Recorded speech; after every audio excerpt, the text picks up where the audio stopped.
बिस्मिल्लाहिर्रहमानिर्रहीम अस्सलाम वालेकुम वरहमतुल्लाहि वबरकातुहू। Welcome back to online practical academy. Students, आज के इस लेक्चर में हम थ्योरम 13.1 को डिस्कस करेंगे। थ्योरम का स्टेटमेंट अगर आप लोग गौर से देखें तो लिखा है कि क्या लिखा है, if two sides of a triangle are unequal in length. एक ऐसा ट्राइंगल आप लोगों ने यहाँ पर बनाना होगा जिसमें दो साइड्स अनइक्वल होंगे। ठीक है, तो यहाँ पर आप लोग देख सकते हैं इस ट्राइंगल में ये AC साइड और BC साइड ये दोनों क्या है, ये अनइक्वल है। यहाँ तक ये गिवन है। The longer side has an angle of greater major opposite to it. जो लॉन्गर साइड होगा उसका ऑपोजिट जो एंगल होगा वो एंगल भी क्या होगा, ग्रेटर होगा।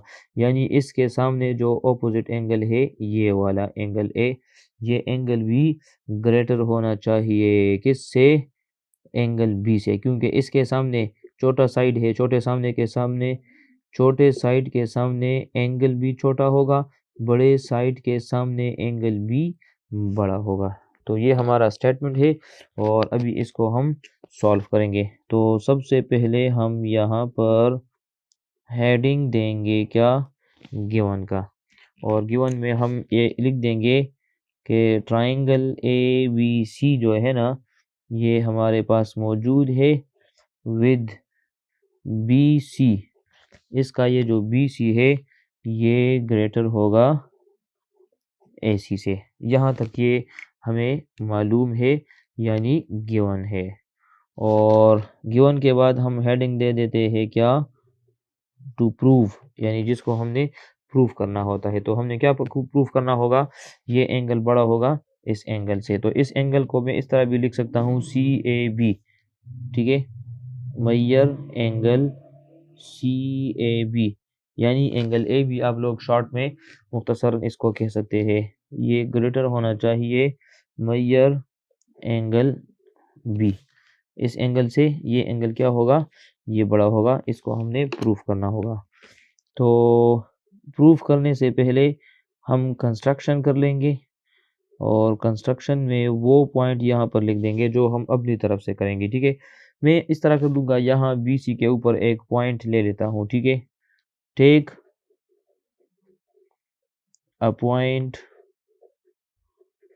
D, एक D पॉइंट ले ले, कहाँ पर, ऑन CB के ऊपर, लेकिन इस अंदाज से ले ले सच डेट के CD जो बनेगा, मिसाल के तौर पर अगर यहाँ पर मैं पॉइंट ले रहा हूँ, कौन सा पॉइंट D, तो अभी ये जो CD बनेगा, ये CD इतना होना चाहिए जितना CA होता है। ठीक है, यानी CA के जितने इक्वल यहाँ पर हम ये लेंगे। ठीक है, तो CD इक्वल टू CA। और फिर इसके बाद आप लोग क्या कर ले, ज्वाइन D टू A, इस D को A के साथ कनेक्ट भी कर ले। तो चले इसको हम कनेक्ट भी कर लेते हैं। तो ये हो गया कनेक्ट। अभी इसके बाद अगर आप लोग गौर से देखें तो यहाँ पर दो ट्रायंगल्स बन गए। ठीक है, बल्कि पहले इस तरह कर ले, ADC, ये ऊपर वाला जो ट्रायंगल है इसको अभी हम यहाँ पर लेंगे, लेकिन उससे पहले यहाँ पर हम एक लाइन ड्रा कर लेते हैं। ठीक है, और लाइन के इस तरफ लिख देंगे कि यहाँ पर हमारा स्टेटमेंट्स होंगे और यहाँ पर प्रूफ होंगे। ठीक है, यहाँ पर देखें ये हो गया हमारा प्रूफ। प्रूफ में इस साइड पर स्टेटमेंट्स होंगे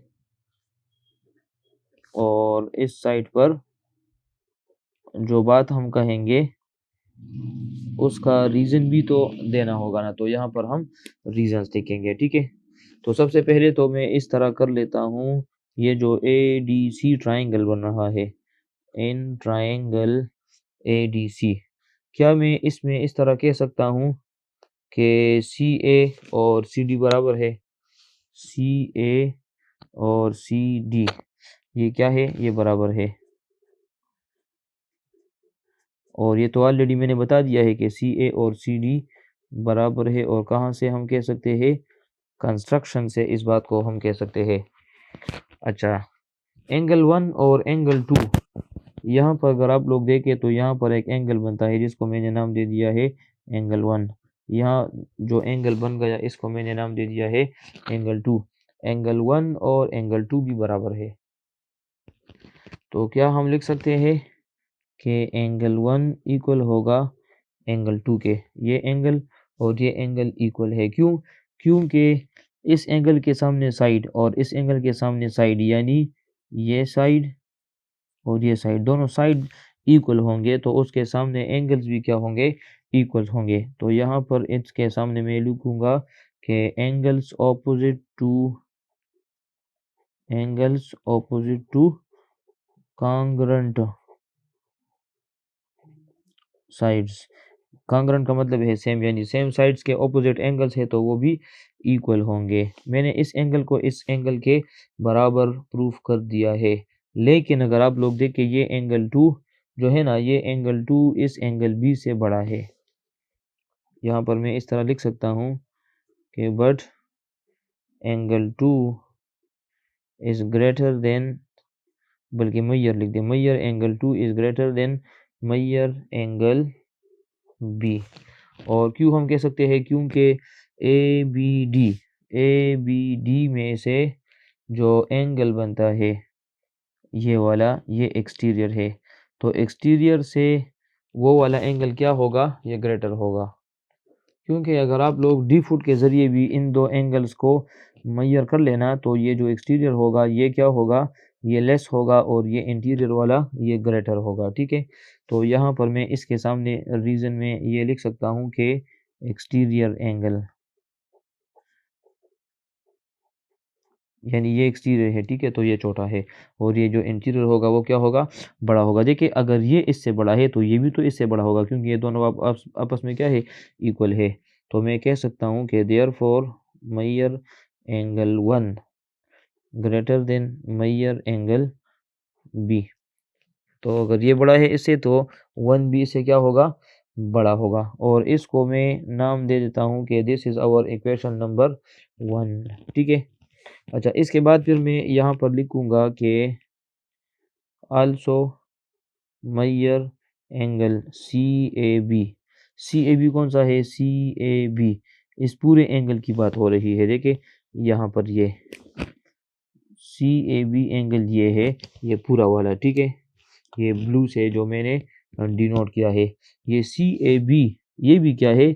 ये भी ग्रेटर है मैयर एंगल 1 से। क्यों? क्योंकि अगर ये 1 है और ये बड़ा वाला बन गया तो ये बड़ा तो ऑलरेडी इस 1 से ग्रेटर है ना। तो मैंने लिख दिया है कि एंगल ए जो है यहाँ पर ये वाला, ये पूरा ब्लू वाला, ये बड़ा है एंगल 1 से। ये तो मैं कह सकता हूँ ना।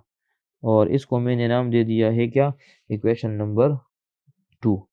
अभी 1 और 2 को अगर आप लोग गौर से देखें तो यहाँ पर क्या लिखा है? ये C A B angle, C A B ये बड़ा है 1 से और 1 बड़ा है बी से। तो हम इस तरह भी कह सकते हैं कि ये इससे बड़ा है। ठीक है, तो इस तरह मैं कह सकता हूँ कि hence measure angle C A B बड़ा होगा मैयर एंगल बी से। अभी अगर आप लोग यहाँ पर गौर से देखें तो इसका मतलब क्या हो गया है कि सी ए बी बड़ा है एंगल बी से।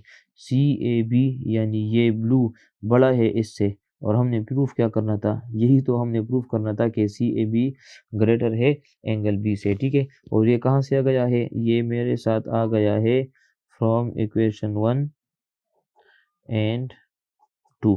ये इससे बड़ा है 1 से और 1 इससे बड़ा है, तो ऑटोमेटिकली इसको हम इससे ग्रेटर भी लिख सकते हैं। ठीक है, तो ये थ्योरम ख़त्म हो गया।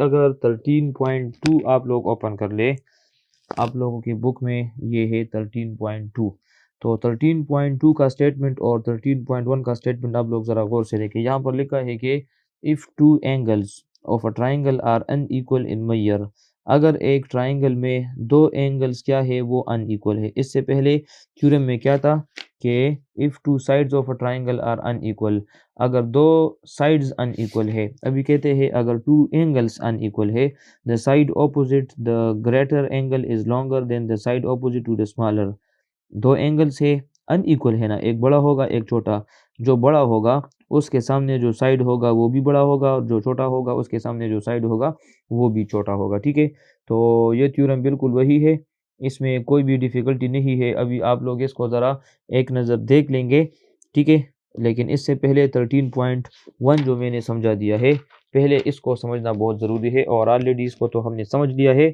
अभी आप लोग के पास बुक मौजूद है, बुक में एक नज़र सिर्फ़ इसको देख लें, तो ये भी आप लोगों को क्लियर हो जाएगा और इसमें अभी कोई भी डिफ़िकल्टी इंशाल्लाह नहीं होगी, ठीक है? तो आज के लिए इतना ही काफ़ी है और फिर इंशाल्लाह मिलते हैं अगले लेक्चर में नए थ्योरम के साथ। तब तक के लिए अपना बहुत ख़्याल रखना। अल्लाह हाफ़िज़ and thank you so much.